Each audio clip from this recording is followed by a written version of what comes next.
بسم الله الرحمن الرحيم والصافات صفا فالزاجرات زجرا فالتاليات ذكرا إن إلهكم لواحد رب السماوات والأرض وما بينهما ورب المشارق إنا زينا السماء الدنيا بزينة الكواكب وحفظا من كل شيطان مارد لا يسمعون إلى الملأ الأعلى ويقذفون من كل جانب دحورا ولهم عذاب واصب إلا من خطف الخطفة فأتبعه شهاب ثاقب فاستفتهم أهم أشد خلقا أم من خلقنا إنا خلقناهم من طين لازب بل عجبت ويسخرون وإذا ذكروا لا يذكرون وإذا رأوا آية يستسخرون وقالوا إن هذا إلا سحر مبين أإذا متنا وكنا ترابا وعظاما أإنا لمبعوثون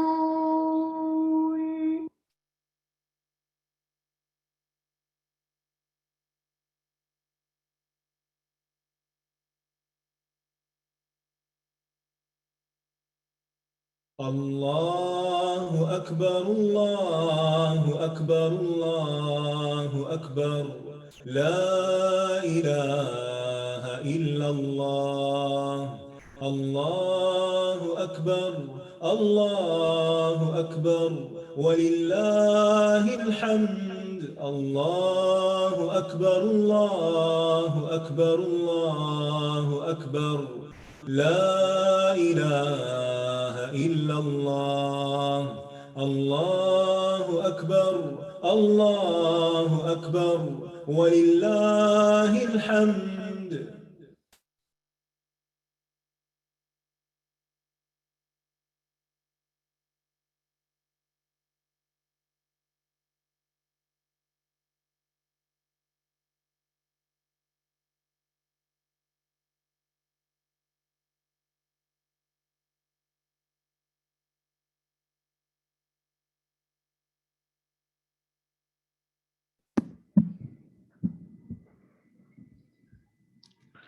السلام علیکم ورحمۃ اللہ وبرکاتہ۔ کیا حال ہے سب کا؟ الحمدللہ الحمدللہ۔ آج ہم انشاءاللہ سورۃ صافات کی آیت نمبر 6 سے شروع کریں گے۔ نحمدہ ونصلی علی رسولہ الکریم، اما بعد فاعوذ باللہ من الشیطان الرجیم، بسم اللہ الرحمن الرحیم، رب اشرح لی صدری ویسر لی امری واحلل عقدۃ من لسانی یفقہوا قولی۔ إنا زينا السماء الدنيا بزينة الكواكب۔ بے شک ہم نے آسمان دنیا کو ستاروں کی زینت سے مزین کیا ہے۔ پچھلی آیت میں فرشتوں کا ذکر ہوا تھا کہ لوگوں نے انہیں خدائی کا درجہ دے رکھا ہے، حالانکہ ان کا حال کیا ہے کہ وہ اپنے رب کے آگے صف بستہ ہے، اس کی حمد و تسبیح میں مصروف ہیں، ذکر کرتے ہیں۔ اب فرشتوں کے مقابلے میں آگے شیاطین کا ذکر آ رہا ہے، اور کچھ نادان لوگ یہ سمجھتے ہیں کہ ان شیاطین کی یا ان جنات کی رسائی جو ہے وہ ملائے اعلیٰ تک ہے، اور وہاں سے وہ غیب کی خبریں حاصل کرتے ہیں۔ تو اب اس کی وضاحت کی جا رہی ہے۔ فرمایا انا زینا السماء الدنیا بزینت الکواکب، انا بے شک ہم نے زینا کا لفظ جو ہے یہ تزیین سے ہے، اچھا اور خوبصورت بنانا۔ السماء الدنیا قریب کا آسمان جو ہے، جو ہمیں نظر آتا ہے، یعنی وہ آسمان جو زمین سے قریب تر ہے۔ ایسے 7 آسمان ہیں، اور ہر آسمان کے اوپر پھر آسمان پھر آسمان، اور ان کے درمیان بہت بڑا فاصلہ ہے۔ تو یہاں آسمان دنیا کی بات ہو رہی ہے، اور دنیا ادنا کی مؤنث ہے، اور اس کا معنی ہوتا ہے اقرب، جو بہت زیادہ قریب ہو۔ تو بزینت الکواکب، کواکب جو ہے کوکب کی جمع ہے، اس سے مراد وہ ستارہ ہے جو آسمان میں دکھائی دیتا ہے، یعنی چمکتا ستارہ۔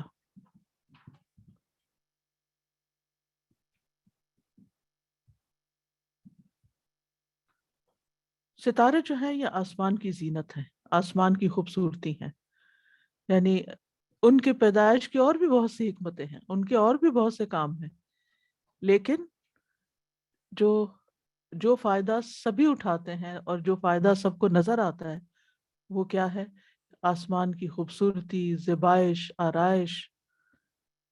اگر آسمان پہ ستارے نہ ہوں تو آسمان کیسا ہو؟ اور آپ نے دیکھا ہی ہوگا، تجربہ اس کا بھی کیا ہوگا کہ جب بادل ہوتے ہیں اور ستارے اور چاند وغیرہ نظر نہیں آتا تو آسمان ایک خوفناک سا منظر پیش کرتا ہے، ایک گھبراہٹ سی شروع ہو جاتی ہے، بہت سے لوگوں کو ڈپریشن ہونے لگتا ہے جب بہت دن تک سورج نہیں نکلتا۔ تو یہ مضمون قرآن مجید میں کئی جگہ بیان ہوا ہے کہ ستارے آسمان کی زینت ہیں، مثلا سورۃ الملک میں بھی آتا ہے وَلَقَدْ زَيَّنَّا السَّمَاءَ الدُّنْيَا بِمَصَابِيحَ، وہاں ان ستاروں کو چراغ کہا گیا ہے، چراغوں سے آراستہ کیا ہے۔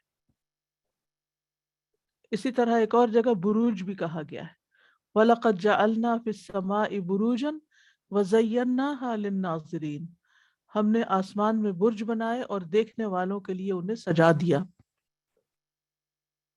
اور جو لوگ کھلے میدانوں میں رہتے ہیں، اندھیرے علاقوں میں رہتے ہیں جہاں پر بجلی روشنی نہیں ہوتی، تو وہاں پر آسمان رات کے وقت ستاروں سے بھرا ہوا خوبصورت منظر پیش کرتا ہے۔ اسی طرح جب لوگ سمندر کا سفر کرتے ہیں تو عین وسط سمندر میں جہاں کوئی قریب انسانی آبادیاں نہیں، روشنیاں نہیں، تو وہاں آسمان بہت صاف نظر آتا ہے، جب تو بہت ہی حسین منظر نظر آتا ہے، کیونکہ ایک آدھ نہیں لاکھوں کروڑوں ستارے نظر آتے ہیں اور ان کے اندر ایک کلر شیڈ بھی محسوس ہوتے ہیں۔ اور اسی طرح ستارے جو ہیں ان کے دیگر مقاصد بھی ہیں، جن میں سے ایک راستہ دیکھنے کا ذریعہ ہیں، خصوصاً جو ایسے سفر ہیں جہاں پر لینڈ مارکس نہیں ہوتے، وہاں رات کے وقت سفر کرتے ہوئے لوگوں کو سمت بھی پتہ چلتی ہے۔ سورۃ الانعام میں آتا ہے وَهُوَ الَّذِي جَعَلَ لَكُمُ النُّجُومَ لِتَهْتَدُوا بِهَا، وہی ہے جس نے تمہارے لیے ستارے بنائے تاکہ تم ان کے ذریعے راستہ پالو۔ نیکسٹ آیا وحفظا من كل شيطان مارد، اور ہر سرکش شیطان سے حفاظت کے لیے۔ ستاروں کا دوسرا مقصد یہاں بتایا گیا کہ آسمان دنیا پر زینت کے علاوہ یہ سرکش شیاطین سے حفاظت بھی کرتے ہیں۔ شیطان ویسے بھی ہر سرکش کو کہتے ہیں، اور اگر مارد آ جائے تو پھر تو بہت ہی زیادہ سرکش شیطان مراد ہے، یعنی ہر سرکش، خواہ کوئی جنوں میں سے ہو یا انسانوں میں سے یا جانوروں میں سے، سب کے لیے شیطان کا لفظ آتا ہے۔ اور یہاں مراد جنوں کے شیطان ہے، اور مارد سے مراد شدید سرکشی کرنے والا، جو اللہ تعالیٰ کی اطاعت سے باہر نکل چکا ہو، ہر خیر سے خالی ہو، اور جس کے اندر بہت قوت بھی ہو، قوی ہو۔ تو یہاں پر شیطان نکرہ ہے، اس میں ہر شیطان شامل ہے۔ کل شیطان مارد، یعنی کوئی بھی ایسا نہیں جو بچا ہوا ہے، ہر وہ شیطان جو انتہائی سرکش ہے۔ تو مطلب یہ ہے کہ ہم نے آسمان کو ستاروں کے ذریعے بھی ستاروں کے ذریعے روشن بھی کیا اور خوبصورت بنایا، اور اس کے ساتھ ساتھ ستاروں کا ایک اور مقصد بھی ہے، اور وہ ہے شیطانوں کو بھگانا۔ جیسے سورۃ الحجر میں بھی آتا ہے وَحَفِظْنَاهَا مِن كُلِّ شَيْطَانٍ رَجِيمٍ، ہم نے ہر شیطان مردود سے اس کی حفاظت کی، إِلَّا مَنِ اسْتَرَقَ السَّمْعَ فَأَتْبَعَهُ شِهَابٌ مُبِينٌ، مگر جو چوری سے سننے کی کوشش کرتا ہے تو ایک چمکتا ہوا شعلہ اس کے پیچھے آتا ہے۔ یہ کس چیز کی حفاظت ہو رہی ہے؟ اگلی آیت میں جواب ہے، نیکسٹ آیا۔ لا يسمعون إلى الملأ الأعلى ويقذفون من كل جانب۔ وہ شیاطین مقرب فرشتوں کی باتوں کو کان لگا کر سن نہیں سکتے، بلکہ وہ ہر طرف سے شہاب پھینکے جاتے ہیں۔ یہ ہے آسمان کی حفاظت کا مقصد، کہ وہاں جو فرشتے ہوتے ہیں وہ جب اللہ سبحانہ و تعالیٰ کے اوامر پر عمل کرنا چاہتے ہیں اور باہم گفتگو کرتے ہیں، تو شیاطین پہلے چھپ چھپا کے ان کی گفتگو سن لیتے تھے، لیکن خاص طور پر جب وحی نازل ہوئی، نبی صلی اللہ علیہ وسلم پر قرآن مجید نازل ہوا، تو اس وقت ان کا اوپر جانا بالکل روک دیا گیا۔ یعنی ان ستاروں کے ذریعے سے سرکش شیطانوں سے فرشتوں کی باتیں محفوظ رکھنے کا انتظام کیا گیا ہے، اور اتنا زبردست انتظام ہے کہ وہ ان کی جو مجلس ہے الملأ الاعلیٰ، اس کے لیے کان بھی نہیں لگا سکتے، جاسوسی بھی نہیں کر سکتے۔ وَيُقْذَفُونَ مِن كُلِّ جانب، ہر طرف سے ان کے اوپر مار پڑتی ہے، ہر طرف سے ان کے اوپر وار ہوتے ہیں۔ یہاں پر لفظ ہے یسمعون، ویسے تو ہوتا ہے یسمعون، لیکن شد ہے تاکہ یعنی کہ حروف کا اضافہ ہو گیا ہے، تو اصل میں یہ تھا لا یتسمعون، باب تفعل سے، یعنی شیاطین ملأ اعلیٰ کی باتیں سننے کی کوشش تو کرتے ہیں، لیکن وہ کان لگا کے نہیں سن سکتے، یعنی پوری طرح وہ ان کو کچھ حاصل نہیں ہوتا۔ اور ملأ جن و انس کی جماعت کے لیے آتا ہے جو روب سے بھر دے لوگوں کو۔ الملأ سے مراد پھر یہاں معزز اور صاحب شرف فرشتے ہیں، الملأ الاعلیٰ۔ ایک تو زمین کے ملأ ہوتے ہیں جو زمین میں سردار لوگ ہوتے ہیں، بڑے بڑے وی آئی پیز، لیکن یہاں مراد اس آیت میں الملأ الاعلیٰ سے مراد آسمان میں معزز فرشتے۔ اور ہم جانتے ہیں کہ فرشتوں کا ایک مقام ہے، ان کو اللہ تعالیٰ نے عزت دی ہے، کیونکہ وہ اللہ کے ایسے بندے ہیں جو ہر وقت عبادت کرتے ہیں، اور عبادت کرتے ہوئے کبھی تھکتے ہی نہیں، کبھی رکتے ہی نہیں، نہ تھکتے ہیں اور نہ رکتے ہیں۔ آپ سوچئے پر ان کی عبادت کتنی ہوگی۔ ہم انسان کتنے کمزور ہیں، تھوڑی سی بھی عبادت کر لیں تو اس کے بعد ہمیں ریسٹ چاہیے ہوتا ہے، بریک چاہیے ہوتی ہے۔ ہم کوئی کام شروع کرتے ہیں، مثلاً کوئی قرآن کا کورس ہی شروع کر لیتے ہیں، تو پھر کچھ عرصے کے بعد ہم تھک جاتے ہیں، پھر ہم چھوٹے چھوٹے مسائل کے آگے گھبرا جاتے ہیں، ہم اچھا بھلا کام کرتے کرتے چھوڑ کے بیٹھ جاتے ہیں۔ عبادت شروع کرتے ہیں، تہجد شروع کرتے ہیں، کچھ عرصے کے بعد پھر کوئی چیز بیچ میں رکاوٹ بن جاتی ہے۔ ہوتے تو ہمارے اپنے گناہ ہی ہیں، اصل بات یہ ہے، یعنی انسان نیکی سے محروم نہیں ہوتا، مگر یہ کہ انسان کے اپنا ہی کوئی گناہ آڑے آ رہا ہوتا ہے، تو یہ انسان کے لیے کوئی خوش قسمتی کی بات نہیں ہوتی، یہ ہماری بدقسمتی میں سے ہوتا ہے کہ ہمیں ایک نیکی کے کام کا موقع ملے اور پھر ہم اس کو کر نہ پائیں، یعنی کسی وجہ سے چھوڑ دیں۔ اور نیکی کی توفیق بھی اللہ ہی دیتا ہے، راستے بھی اللہ تعالیٰ ہی کھولتا ہے، اور ہمارے اندر جو جوش جذبہ پیدا ہوتا ہے وہ بھی اللہ کی طرف سے ہوتا ہے۔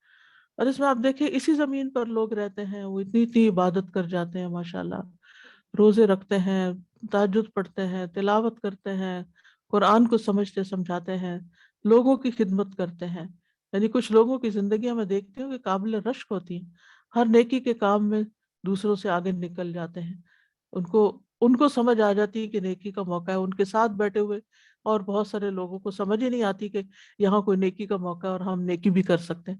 تو یہ ذہن کون کھولتا ہے انسان کے؟ اللہ ہی کھولتا ہے کہ ان کو نیکی کے کام نظر آتے ہیں، ورنہ کچھ لوگ آنکھیں ہیں ان کی مگر وہ بلائنڈ ہوتے ہیں، ان کو نظر نہیں آتے، حالانکہ وہ بھی کر سکتے ہیں، ان کے پاس بھی یعنی کہ ساری وسائل ہوتے ہیں، فیسلٹیز شاید دوسروں کے مقابلے میں زیادہ ہوں، لیکن وہ ان کو اللہ کے راستے میں استعمال نہیں کرتے۔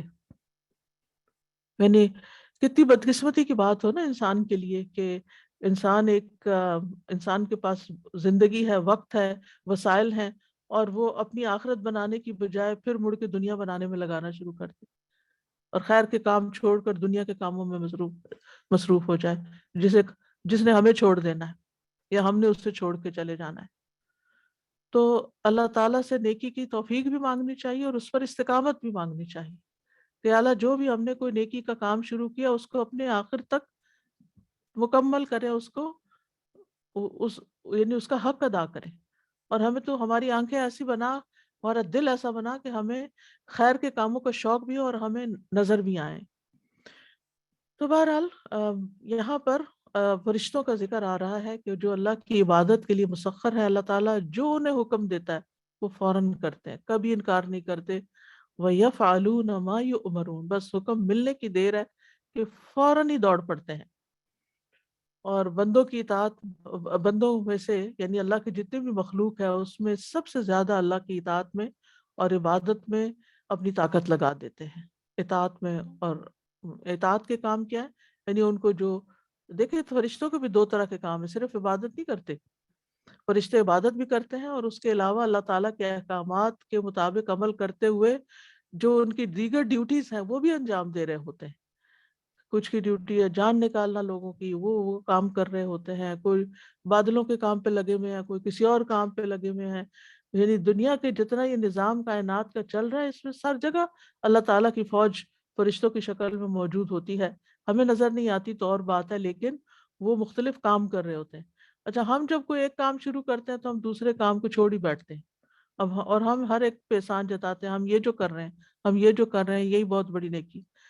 تو ہمیں سبق سیکھنا چاہیے اور رشک کرنا چاہیے ان لوگوں پر اور اس مخلوق پر کہ جو ہم سے زیادہ اللہ کی عبادت کرتی ہے۔ ہم نے کیا اپنی زندگی میں کمایا، کیا بنایا کہ کوئی حق ہی ادا نہیں کیا، نہ ذکر کا، نہ تلاوت کا، نہ نماز کا، نہ روزے کا، نہ کوئی اور خیر کے کاموں کا، حالانکہ ہماری طاقت اس سے زیادہ کی ہے، ایسا نہیں کہ نہیں ہے، ہمارے پاس وقت ہے، لیکن ہمارے ساتھ جو ہمارا نفس لگا ہوا ہے نا، یہ ہمیں اس طرف جانے نہیں دیتا، اس میں کبھی ہمارا موڈ نہیں بنتا، کبھی ہماری عقل کوئی جمع تفریق شروع کر دیتی ہے، کبھی ہمارا نفس ہمارے پیچھے لگ جاتا ہے، کبھی ہماری خواہشات ہیں کہ وہی ختم نہیں ہوتی کہ ہمارے پاس پھر وقت بچے کہ ہم اپنی آخرت کے لیے بھی کوئی سنجیدگی سے کام کر سکیں۔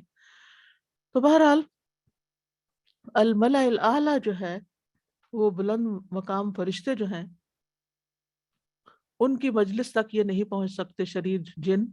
وَيُقْذَفُونَ مِن كُلِّ جانب، قذف کہتے ہیں پتھر مارنا، پتھر پھینکنا، وہ قذف حد قذف ہے نا، جس میں معصوم بے گناہ عورتوں پر جو کوئی الزام زنا لگائے تو اس کے اوپر اس کو حد قذف جاری کی جاتی ہے، تو سنگ باری کرنے کے لیے، پتھر پھینکنے کے لیے اور تیر کو دور سے پھینکنے کے لیے بھی آتا ہے۔ تو من کل جانب یعنی جہاں سے بھی وہ آسمان کی طرف آنے کا ارادہ کرتے وہیں سے ان کو پکڑ لیا جاتا ہے، کوئی طرف بھی ان کے لیے خالی نہیں چھوڑی جاتی۔ سورہ شعراء میں آتا ہے انہم عن السمع لمعزولون، بے شک وہ اس کے سننے سے الگ کیے گئے ہیں، یعنی سن نہیں پاتے، معزول ہیں۔ نیکسٹ آیتیں، دو آیتیں چلائیے 9 and 10۔ دحورا ولهم عذاب واصب إلا من خطف الخطفة فأتبعه شهاب ثاقب۔ ان کو بھگانے کے لیے اور ان کے لیے مسلسل عذاب ہے، مگر جو کوئی اچانک کوئی بات اچک کر لے جائے تو ایک چمکتا ہوا شعلہ اس کا پیچھا کرتا ہے۔ دحورن کا معنی ہوتا ہے سخت ذلت اور دحرہ یعنی اس کو ذلیل کیا، اور بھگانے کے لیے، تو کیونکہ اگر کوئی کسی کی بے عزتی کرتا ہے تو سمجھے اس کو اپنے سے دور ہی کر رہا ہوتا ہے۔ ہانکنا، دھتکارنا، دور کرنا، مدحورہ کا لفظ بھی آتا ہے قرآن میں۔ تو یعنی دحورن جو ہے یہ مفعول لہو ہے، اس کا مطلب ہے کہ ان کو بھگانے کے لیے ان پر پتھر پھینکے جاتے ہیں، شعلے پھینکے جاتے ہیں، ان کو دھتکار کر دور کر دیا جاتا ہے۔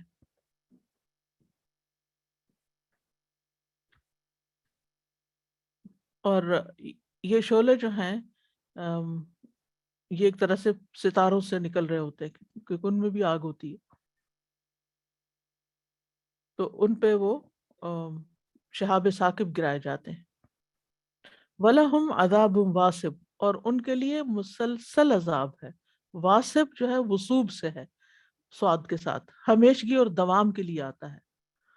وصب الشیء یصب وصوباً، اس وقت کہا جاتا ہے جب کوئی چیز ہمیشہ قائم اور ثابت رہے۔ اسی سے اللہ تعالیٰ کا فرمانا ہے وَلَهُ الدِّينُ وَاصِبًا، سورۃ النحل میں آتا ہے، اور اسی کے لیے اطاعت لازم ہے۔ دین بمانا یہاں اطاعت ہے، یعنی مسلسل اطاعت لازم ہے۔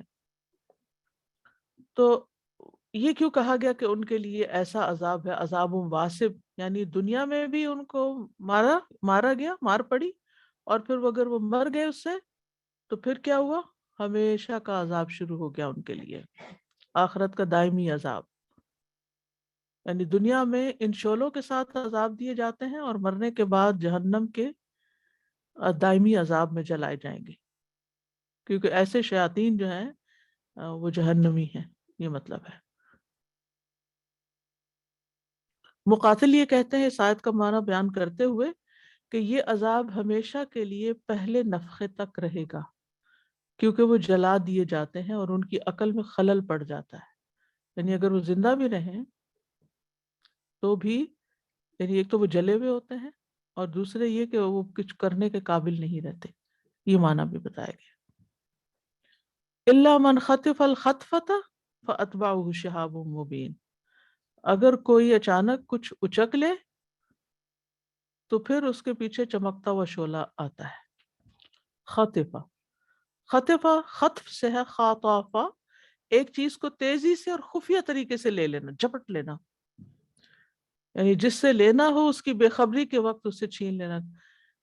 یہاں تو ایسا نظارہ نہیں ہوتا، لیکن پاکستان میں آپ نے دیکھا ہوگا کہ بعض اوقات بچے کچھ کھا رہے ہوتے ہیں تو کبا آ کے ان کے ہاتھ سے اچانک چھین کے لے جاتا ہے، یا کبھی مکھی بیٹھ کے کچھ لے کے چلی جاتی ہے، چاہے وہ چھوٹا سا ہی ہوتا ہے، تو یہ خطف ہوتا ہے، یعنی کوئی بے خبر ہے، اس کو پتہ ہی نہیں، آئے اچانک حملہ کیا کچھ کا اور لے گئے۔ تو شہاب جو ہے، شہاب بلند شعلے کو کہتے ہیں، خواہ جلتی ہوئی آگ کا ہو یا فضا میں کسی اور وجہ سے پیدا ہو جائے۔ اور ثاقب کا مطلب ہے اتنا روشن کہ جس چیز پہ اس کی کرنیں پڑے اس کو چھیدتی ہوئی پار کر جائے، ٹھیک ہے۔ ثقوب کہتے ہیں نا سوراخ کرنے کو، یعنی اتنی روشنی کرنا کہ آر پار ہو جانا۔ وہ ایسا شعلہ آتا ہے جیسے ریز کی طرح، تیکھا تیز، کہ ان کے آر پار ہو جاتا ہے اور ان کو جلا کے رکھ دیتا ہے۔ اور عام طور پر یہ جو شہاب ثاقب ہیں ان کے بارے میں آتا ہے کہ یہ ان گنت ستاروں کے ہی چھوٹے چھوٹے ٹکڑے ہوتے ہیں، یعنی یہ نہیں کہ ستارہ خود سارا ٹوٹ جاتا ہے، اس کا ٹکڑا ہوتا ہے، یہ اس کے اندر سے نکلتا ہے، اور عموماً بڑی بڑی اینٹوں کے برابر ہوتا ہے۔ اور یہ ان گنت ٹکڑے جو ہیں یہ فضا میں رہتے ہیں، اور پھر یہ ہے کہ جہاں ضرورت ہوتی ہے وہاں پھینک دیے جاتے ہیں ان کے اوپر۔ تو شہاب ثاقب یعنی وہ شعلہ جو چمکتا ہے، روشن ہوتا ہے، تیزی سے آتا ہے، اوپر سے آتا ہے، جلا ڈالتا ہے، اور دہکتا ہوا ہوتا ہے، سخت گرم ہوتا ہے۔ یہ سارے معنی اس میں آتے ہیں ثاقب کے اندر۔ تو شہاب ثاقب یعنی آگ کا وہ شعلہ جو اپنی روشنی سے فضا کو چمکا دیتا ہے، اپنے ٹارگٹ کو ہلاک کر دیتا ہے، اس کو جلا دیتا ہے، اس کو چیر پھاڑ دیتا ہے۔ شاہ عبد القادر لکھتے ہیں انہی ستاروں کی روشنی سے آگ نکلتی ہے جس سے شیطانوں کو مار پڑتی ہے، جیسے سورج سے اور آتشی شیشے سے آگ نکلتی ہے، تو ان سے بھی نکلتی ہے۔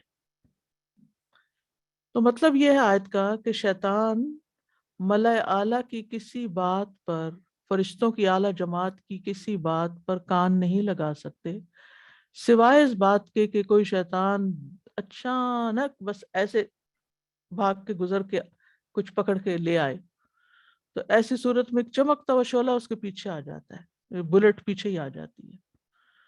تو کبھی تو وہ شعلہ شیطان کے آگے بات دینے تک، یعنی وہ خود نہیں رکھتا، فوراً آگے پاس آن کرتا ہے، اس کے پاس ہونے سے پہلے ہی اس کو مار دیا جاتا ہے، اور کبھی پہنچانے کے بعد اس کو مار پڑتی، ہلاک کیا جاتا ہے۔ اور پھر وہ جو اگلا لیتا ہے وہ اگلے کو، اور اگلا اگلے کو، اور وہ زمین تک آ جاتی ہے بات، اور وہ جو کاہن ہوتے ہیں جن کے پاس ایسے شیاطین ہوتے ہیں وہ پھر ان تک خبر پہنچ جاتی ہے، اور وہ اس میں 100 جھوٹ ملا کے آگے پھیلا دیتے ہیں اور لوگوں کو گمراہ کرتے ہیں۔ تو بنیادی طور پر شیاطین کو آسمانوں کی خبریں چوری کرنے پر شعلے پڑتے ہیں، مار پڑتی ہے۔ اس کے بارے میں صحیح مسلم میں حدیث بھی آتی ہے۔ عبداللہ بن عباس کہتے ہیں مجھے نبی صلی اللہ علیہ وسلم کے صحابہ میں سے ایک انصاری صحابی نے خبر دی کہ وہ ایک رات رسول اللہ صلی اللہ علیہ وسلم کے پاس بیٹھے ہوئے تھے کہ ایک ستارہ پھینکا گیا اور روشنی پھیل گئی۔ تو رسول اللہ صلی اللہ علیہ وسلم نے صحابہ سے فرمایا تم جاہلیت میں کیا کہا کرتے تھے جب کوئی اس طرح کا ستارہ پھینکا جاتا تھا؟ انہوں نے عرض کیا اللہ اور اس کا رسول ہی بہتر جانتے ہیں، یعنی نہیں بتایا ہم کہا تاکہ اچھی بات پتہ چلے، ورنہ ایک کچھ کہتا دوسرا کچھ اور، کیونکہ جاہلیت کے دور میں کون سے لوگوں کے ایک طرح کے خیالات تھے، ہر ایک کی توہمات پہ چلتے تھے، تو ایک بحث گرم ہو جاتی۔ اور پھر یعنی یہ بھی کہا گیا کہ ان لوگوں کا جو نظریہ ہوتا تھا وہ کیا کہ اس رات کو بڑا آدمی پیدا ہوا یا کوئی مر گیا۔ تو رسول اللہ صلی اللہ علیہ وسلم نے فرمایا ان ستاروں کو کسی کی موت یا کسی کی حیات کی وجہ سے نہیں پھینکا جاتا، یہ جب جنات آسمان دنیا سے اللہ کے کسی فیصلے کی بات کو اچک لیتے ہیں اور اسے اپنے دوستوں کے کانوں میں ڈالتے ہیں، یعنی کاہنوں کے، تو وہ ستاروں سے مارے جاتے ہیں، یعنی یہ اصل مقصد ہے۔ تو اس آیت سے یہ پتہ چلتا ہے کہ شیاطین جو ہیں وہ مختلف طرح کے انسانوں کو بہکانے کے علاوہ خبریں بھی چوری کرتے ہیں اور پھر آگے پھیلاتے ہیں۔ تو ایسی اور پھر جھوٹی باتیں بعض اوقات آگے پھیلاتے ہیں۔ تو کبھی بھی جنات کی بتائی ہوئی خبروں پر یقین نہیں کرنا چاہیے۔ کچھ لوگ ہوتے ہیں کہ جنہوں نے جن پالے ہوئے ہوتے ہیں یا انہوں نے کیا کہتے ہیں ان کو موکل بنائے ہوئے ہوتے ہیں یا انہیں اپنے قابو میں کیا ہوا ہوتا ہے، اور اگر کوئی شخص کسی کی چوری ہو گئی ہے یا کوئی اور مسئلہ پیش آیا ہے تو وہ ان سے پھر پوچھتے ہیں اور پھر لوگوں کو بتاتے ہیں اور لوگ ان پہ یقین کر لیتے ہیں۔ ایسی خبروں پہ یقین نہیں کرنا چاہیے، جو ایسی خبروں پہ یقین کرے وہ اس شریعت کی تکذیب کرتا ہے جو محمد صلی اللہ علیہ وسلم پر اتاری گئی، اس سے منع کیا گیا ہے۔ تو بہرحال شیطانوں کی کچھ قسمیں جو ہیں وہ اس قسم کے کام کرتی ہیں، کچھ انسانوں کو بہکانے پہ لگی رہتی ہیں۔ نیکسٹ آیا جی آپ فاستفتهم أهم أشد خلقا أم من خلقنا إنا خلقناهم من طين لازب۔ بس ان سے پوچھئے کیا وہ زیادہ سخت ہیں پیدائش میں یا جنہیں ہم نے پیدا کیا؟ بے شک ہم نے انہیں چپکنے والی مٹی سے پیدا کیا، چپکنے والی مٹی سے پیدا کیا۔ آیت کا مطلب یہ ہے اے اللہ کے رسول صلی اللہ علیہ وسلم آپ ان قیامت کا انکار کرنے والوں سے پوچھیں کہ وہ کیوں انکار کرتے ہیں، کیا ان کو پیدا کرنا مشکل کام ہے یا وہ اور مخلوقات جنہیں ہم نے بنایا ہے، یعنی جیسے آسمان ہے، زمین ہے، اور بڑی بڑی مخلوقات ہیں، وہ پیدا کرنی مشکل تھی یا انہیں دوبارہ پیدا کرنا مشکل ہے؟ انا خلقناہم من طین اللازم، ان کے تو جو باپ تھے آدم علیہ السلام، ان کو ہم نے لیسدار مٹی سے، گارے سے پیدا کیا ہے، چکنی مٹی سے بنایا ہے جو ایک دوسرے کے ساتھ چپک جاتی ہے. فاستفتہم، آپ ان سے پوچھئے، ان سے سوال کیجئے. ان سے مراد کون ہے؟ اہل مکہ، کیونکہ وہ قیامت کا انکار کیا کرتے تھے. اہم اشد خلقا ام من خلقنا، کہ کیا وہ زیادہ مشکل ہے پیدا کرنے کے اعتبار سے یا باقی چیزیں جن کو ہم نے پیدا کیا. سورۃ غافر میں آتا ہے لخلق السماوات والارض اکبر من خلق الناس، آسمانوں اور زمین کی پیدائش، اور زمین پہ بڑے بڑے پہاڑ اور سمندر اور کیا کچھ، اور اس میں اتنی بڑی بڑی مچھلیاں، یہ ساری چیزیں زیادہ بڑی ہیں انسانوں کی پیدائش سے.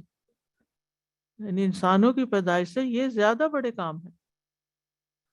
سورۃ النازعات میں بھی آتا ہے اَأَنتُمْ أَشَدُّ خَلْقًا أَمِ السَّمَاءُ بَنَاهَا، کیا تم زیادہ مشکل ہو تخلیق میں یا آسمان جسے اس نے بنایا، بناہا اللہ نے جس کو بنایا. اِنَّا خَلَقْنَاهُم مِّن طِینٍ لَازِب، ہم نے انہیں چکنی مٹی سے بنایا. لازب، لازب کا خاص طور پر خالی تین کی بات نہیں، یہاں تین لازب کی بات آئی. لازب جو ہوتی ہے وہ عمدہ مٹی ہوتی ہے جس کے اندر چکناہٹ پیدا ہو جاتی ہے.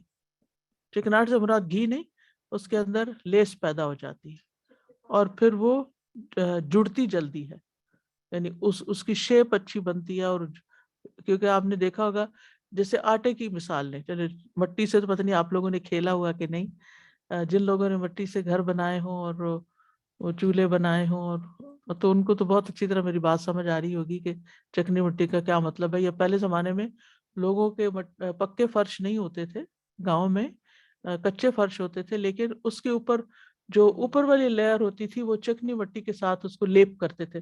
دیواروں پر بھی پینٹ وینٹ نہیں ہوتا تھا، بلکہ جیسے باہر کے جو ایریا ہوتا تھا، اندر تو پھر بھی وہ کچھ نہ کچھ رنگ روغن ڈال لیتے تھے.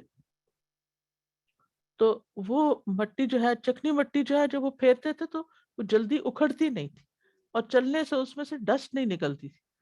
یعنی مٹی کی جتنی بھی قسمیں ان میں سے سب سے عمدہ قسم ہے یہ، اس لیے اس کا ذکر کیا گیا تین لازب. اور جب اس سے کوئی چیز بناتے ہیں تو وہ مٹی ہاتھ کو لگ جاتی ہے. آپ نے دیکھا ہوگا بچے مٹی کے جب کھلونے بناتے ہیں کچھ مٹی ایسی ہوتی ہے جس سے وہ ہاتھ کو نہیں لگتی، یعنی اس سے بچے کھیلے بھی تو تھوڑے بہت ہلکی پھلکی لگے گی، لیکن تین لازب کے اندر ہاتھ ہی ڈالے تو وہ تو چپک ہی جائے گی آپ کو اس کا ہاتھ صاف.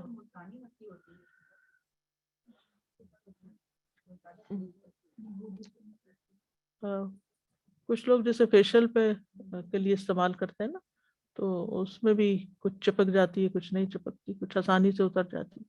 تو بہرحال مطلب یہ ہے کہ بہترین مٹی سے انسان کو پیدا کیا گیا.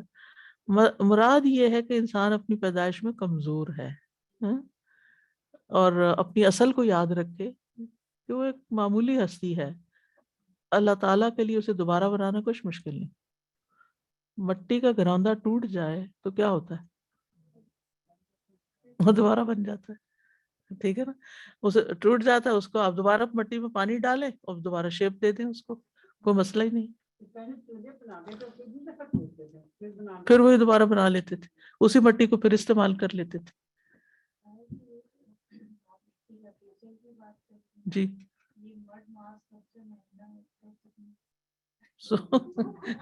انہوں نے تصدیق کر دی ہے کہ مڈ ماسک جو ہوتا ہے فیشیل کے لیے وہ سب سے مہنگا ہوتا ہے.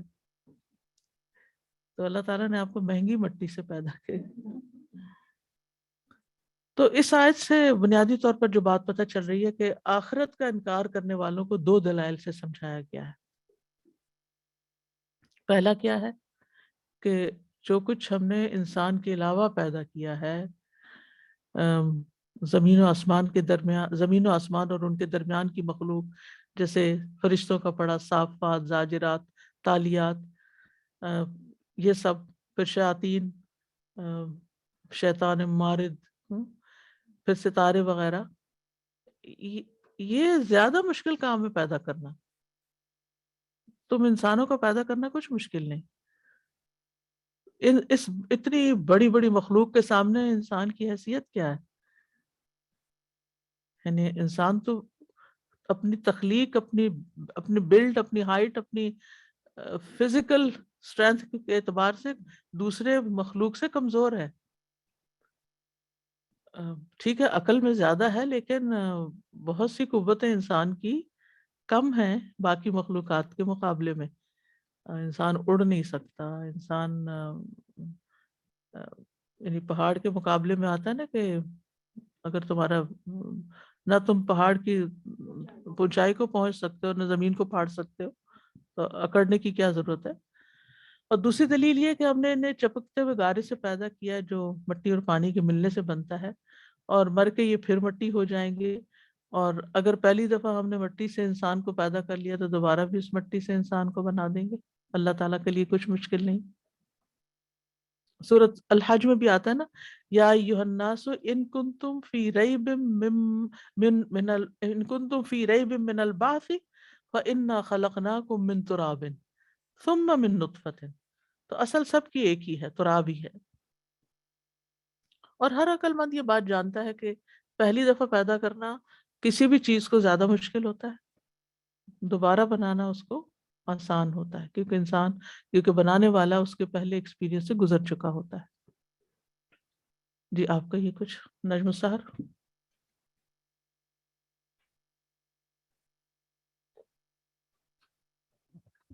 سادہ میں اکثر سوچتی ہوں کہ کیوں اس بات پہ اتنا وہ ہے نا، یعنی اگر انسان چلیں ٹھیک ہے اس وقت کوئی ایڈوانسمنٹ نہیں تھی یا وٹ ایور، لیکن پھر بھی وہ دیکھتے تھے، اور ہم سے زیادہ ٹو بی ریئلی آنیسٹ جو نیچرل سائنس تھے ان کو دیکھتے، اسپیشلی ڈیزرٹ میں اگر ان کو ستاروں کی بات کی جائے ان کو کہیں زیادہ روشنی ہے وہ سب دکھائی دیتا ہوگا. تو اس بات پہ انسان کیوں اٹک جاتا ہے نا، یا وہ کیوں اس بات پہ کرتے تھے کہ ہمیں دوبارہ مطلب اٹھایا ہی نہیں جا سکتا یا ہماری ریزریکشن نہیں ہو سکتی. اب میں سوچتی ہوں سبحان اللہ کہ اللہ سبحانہ تعالیٰ جو ریزن دے رہے ہیں اس کو کتنا اسٹرانگ کنیکشن ہے، کہ اصل بات یہ نہیں ہوتی کہ کیا ہو سکتا ہے اور اللہ سبحانہ تعالیٰ کی یعنی پاور اور وہ سب کچھ، ورنہ انسان سوچے کہ وہ اگر رب ہے، وہ اگر وہ مان رہے ہیں اور الوہیت میں ان کو اعتراض ہے، لیکن اگر وہ یہ انڈرسٹینڈ کرے نا اصل چیز ہماری اکاؤنٹیبلٹی جو ہے نا استاذہ، کہ ہمیں اس چیز کا ہے، ہم وہ نہیں کرنا چاہتے فیس. اصل میں اپنے آپ کو کہاں سے تسلی دیں کہ کچھ نہیں ہوتا، جو کرنا چاہو کر لو، کہ کوئی نہیں، دوبارہ اٹھنا ہی نہیں ہے. بالکل. جی نسرین.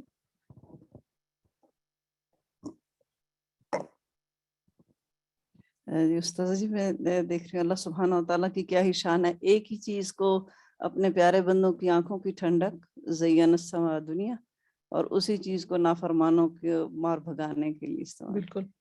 اسی طرح انسانوں کو بھی وہ جس طرح چاہے استعمال کر. واقعی.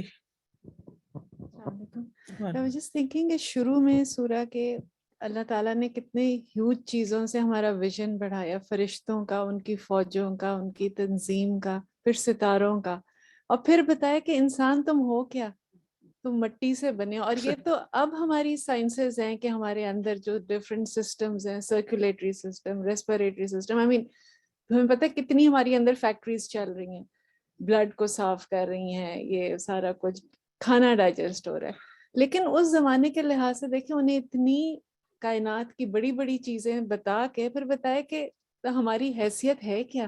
تو تم انکار کس بات پہ کرتے کس ہو؟ بات پہ انکار کریں. بالکل. جی ہما.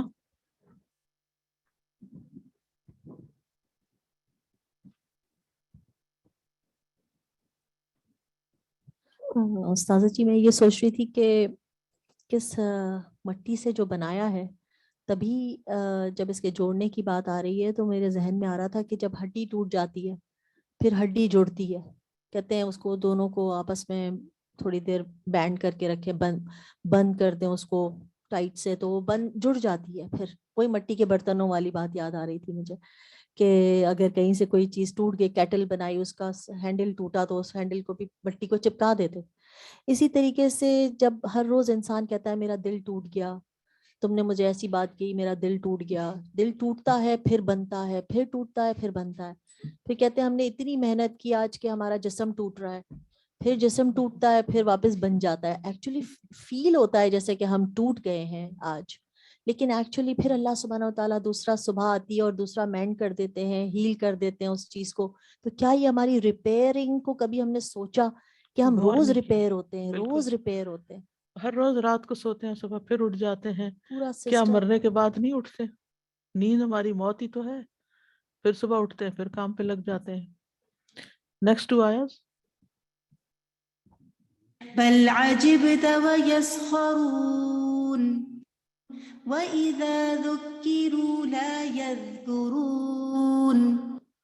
بلکہ آپ نے تعجب کیا اور وہ مذاق اڑاتے ہیں. یعنی آپ تو حیران ہیں اس بات پہ اور وہ مذاق کر رہے ہیں، اور جب وہ نصیحت کیے جاتے ہیں تو وہ نصیحت نہیں پکڑتے. یہاں اب مزید بات ہو رہی ہے. یعنی اے محمد صلی اللہ علیہ وسلم، آپ تو ان منکرین بعثت کی تکذیب سے تعجب کر رہے ہیں کہ یہ کیوں نہیں مانتے، کیوں نہیں دوبارہ اٹھنے کو یقین کرتے، کیونکہ آپ خود اس کو مانتے ہیں، اس کی تصدیق کرتے ہیں، اس پہ یقین رکھتے ہیں. اور جب آپ ان کو سمجھاتے ہیں تو سمجھتے ہی نہیں بلکہ الٹا مذاق اڑانے لگتے ہیں. یہاں پر بل کیوں لایا گیا؟ بل جیسے کہ آپ جانتے ہیں کہ اضراب کے لیے بھی ہوتا ہے، ابتدا کے لیے بھی ہوتا ہے. تو پچھلی آیت میں یہ کہا گیا تھا نا، اللہ تعالیٰ نے حکم دیا تھا فاستفتہم، آپ ان سے پوچھو کہ تمہارا پیدا کرنا زیادہ مشکل ہے یا جو کچھ ہم پیدا کر چکے ہیں. تو اس کا جواب کیا تھا؟ یہ ہو ہی نہیں سکتا کہ وہ سب کچھ انسان کے دوبارہ پیدا کرنے سے، یعنی کہ کے انسان کو دوبارہ پیدا کرنے سے زیادہ مشکل ہو، یعنی اللہ تعالیٰ کے لیے آسان ہے. تو مطلب یہ ہے کہ یہاں ان کو ایک طرح سے لاجواب کیا جا رہا ہے. ٹھیک ہے، کہ اتنے واضح دلائل کے باوجود یہ لوگ قیامت کا انکار کیوں کرتے ہیں. یعنی انسان کی سمجھ میں یہ بات نہیں آتی. یعنی اے نبی صلی اللہ علیہ وسلم یا اے مخاطب، کیا تمہیں اس بات پر تعجب ہوتا ہے؟ اور تعجب ہونا بھی چاہیے، کیونکہ تعجب کی بات ہے. جیسے قرآن مجید میں ایک اور جگہ آتا ہے نا، وَإِن تَعْجَبْ فَعَجَبٌ قَوْلُهُمْ، آپ کو حیرانی ہوتی ہے ان کے رویے پہ، تو ان کی بات اور بھی زیادہ حیران کن ہے. اِذَا كُنَّا تُرَابًا أَإِنَّا لَفِي خَلْقٍ جَدِيدٍ.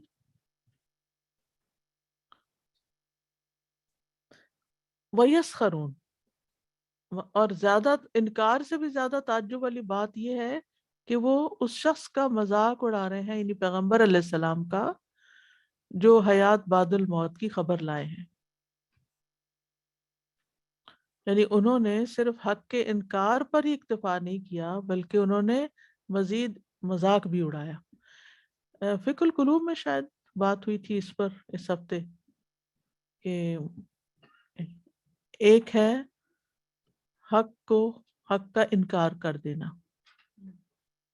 ٹھیک ہے، پھر اس سے اگلا درجہ ہے حق سے روکنا کسی کو، پھر اگلا کیا ہے اس کا مذاق اڑانا. 3 دنوں کی بات ہے. تو اس میں یہ ہے کہ ایک تو یہ کہ انسان خود نہیں مانتا، وہ بھی غلط کر رہا ہے، یعنی سمپل کفر ہے. دوسرا یہ کہ خود نہیں مانتا، دوسروں کو بھی کہتا مت تم بھی چھوڑو، تم بھی نہ مانو، جیسے ابو جہل کا کام. اور تاریخ پڑھے تو حیرانی ہوتی ہے، ہر جگہ پہنچ جاتا تھا. ابو طالب کو آخری وقت میں وہی پہنچا، پھر ولید بن مغیرہ کے پاس، پھر عتبہ کے پاس، جب وہ نبی صلی اللہ علیہ وسلم نے اس کو سورۃ حامیم السجدہ کی آیات سنائی تھی. جی بالکل. تو یعنی ہر ایک کو روکنے میں وہ آگے آگے تھا. خود نبی صلی اللہ علیہ وسلم جب حرم کے پاس نماز پڑھ رہے تھے تو اس نے کیا چاہا کہ یعنی آپ کا کام تمام کر دے، تو وہ اس نے پھر آگ دیکھی اور آگے نہیں بڑھ سکا. تو کچھ ایسے لوگ ہوتے ہیں، یعنی اگر دیکھا جائے تو ابو لہب اور ابو جہل جو ہیں، یہ دو یعنی